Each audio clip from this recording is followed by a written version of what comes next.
Intermediate Team E in Malayalam.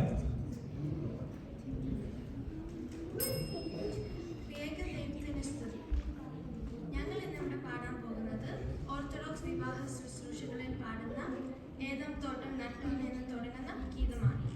വിവാഹം ദൈവത്തിന്റെ അനുഗ്രഹത്താൽ പവിത്രമായൊരു ബന്ധമാണ്. കർത്താവും മണവാളനും സഭ മണവാട്ടി എന്നത് നിസ്വാർത്ഥമായ സ്നേഹത്തെ സൂചിപ്പിക്കുന്നു. ഈ ഗീതത്തിലെ ഇമ്പമുള്ള വരികൾ ദമ്പതികളെ സ്നേഹത്തിലും വിശ്വാസത്തിലും ജീവിക്കേണ്ടതിന് പ്രാധാന്യത്തെ ഓർമ്മപ്പെടുത്തുന്നു. 3, 2